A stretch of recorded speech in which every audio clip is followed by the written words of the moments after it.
आज हम बाबा के जन्मोत्सव का उत्सव मना रहे हैं। क्योंकि बाबा ने सत्य को पाया और सत्य को पाकर वो भगवान बन गए। तो हम कितने सौभाग्यशाली हैं कि हम बाबा के जन्मोत्सव का उत्सव मना रहे हैं, कि हम सत्संग में आते हैं। तो हमारे जीवन को यहाँ सत्संग में आने के बाद ही वो खुशियाँ मिली कि हम जिसकी कल्पना भी नहीं की थी कि हमें इतनी खुशियाँ मिलेंगी, कि हमारा जीवन ही बदल गया।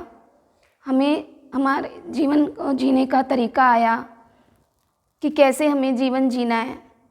हमारे जीवन को एक आधार मिला। जब बाहर में ये जीवन निराधार था, यहाँ आकर महसूस हुआ कि हमें तो ज्ञान ही नहीं था कि दुख में, चिंता में, परेशानी में, इन्हीं में हमारा जीवन जा रहा था, क्योंकि कोई आधार नहीं मिला था। और निराधार जीवन तो बाहर के रूप में ही होता है, बाहर ही होता है उसमें, कि आधार मिला कि सत्संग में आके संत हमें जीवन जीना सिखाते हैं, कि हमारे जीवन में इतनी खुशियाँ भरते हैं, इतना प्यार भरते हैं कि हम जान जाते हैं कि हमारा जो जीवन था, कि हम जो जीवन मनुष्य जीवन मिला है हमें भक्ति करने के लिए, प्यार करने के लिए, सत्संग करने के लिए, सत्य के रास्ते पर चलने के लिए मिला है। तो जब हम आते हैं तो संत हमारे जीवन में हमें जो सरल भक्ति करना बताते हैं, कि भी हमारे मन को स्थिर रखते हैं, कि हमारा मन ही है जो हमारा बाहर में इधर उधर घूमता रहता है, उसको स्थिर करते हैं, कि मन का जो मैल है वो दूर करते हैं।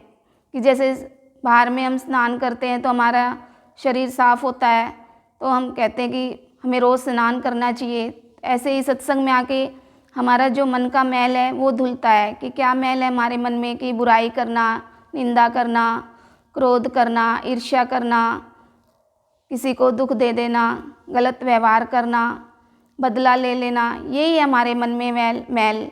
और कोई भी गलत व्यवहार कर लेते हैं, बदला ले लेते हैं, तो हमारे जीवन में वो मैल इकट्ठा होता रहता है।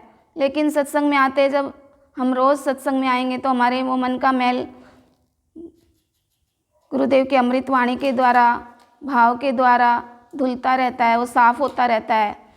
तो हमारे अंदर में वो शांति मिलती है, हमें वो खुशी मिलती है कि हमारा जीवन जैसे एक फूल होता है, वो एक माली के जो सिंचन करता है, उसका खाद देता है, पानी देता है, प्रकाश देता है, प्रकाश मिलता है उसका, तो खिल जाता है, वो कोमल होता है, तो खिला खिला रहता है।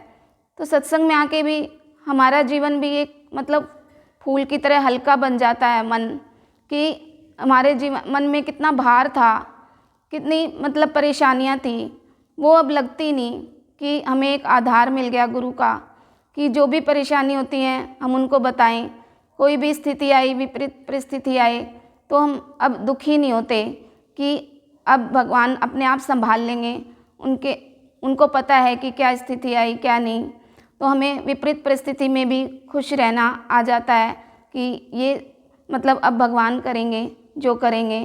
कि हम यहीं आकर हमें पता चलता है कि, है ना, कि हम बोल देते हैं बाहर में कि भगवान है, सब जगह है, कण कण में है। जैसे कि आकाश है, वो सब जगह है आकाश, लेकिन जब हम घर कमरा बंद कर लेते तो हमें वो दिखाई नहीं देता आकाश। हम गेट खोलते हैं, तब बाहर आते हैं, तभी हमें आकाश दिखाई देता है। तो ऐसे ही हम बोलते थे कि भगवान है, सब जगह है, लेकिन जब हम सत्संग में आए तो माँ हमें बताती है कि उसको अनुभव करो, कि भगवान हमारे अंदर है। तो वो जो सोया हुआ भगवान है ना, तो वो जगता है भगवान। तब हमें पता, हम फिर बोलते नहीं, अनुभव भी करते हैं कि हाँ है भगवान। कि बाहर में जीवन, बाहर में जो सब कुछ बदल जाएगा, जैसे कि बंजर भूमि है, उसको भी उसको उपजाऊ बना देंगे किसी भी तरह। लेकिन मुझे तो ये लगता था कि मेरा मन तो कोई भी नहीं बदल सकता। मेरे मन में इतनी परेशानियाँ, इतने दुख, चिंता थी, कि मैंने कभी सोचा भी नहीं था कि मेरा मन इतना बदल जाएगा। कि माँ के पास आकर मेरा मन इतना बदल गया कि अब जैसे कि अंदर में जो बंजर था ना मन, वो मतलब उसमें वो खुशियाँ आ गई, प्यार आ गया, भाव आ गया कि मैं कभी सोचा भी नहीं था कि मन को भी कोई बदल सकता है क्या, कि बाहर में सब बदल देते हैं। ये तो सुना था, बंजर भूमि का भी सुना था कि उपजाऊ बना देते हैं, लेकिन मन का कभी भी नहीं सुना था कि मन भी बदल जाता है।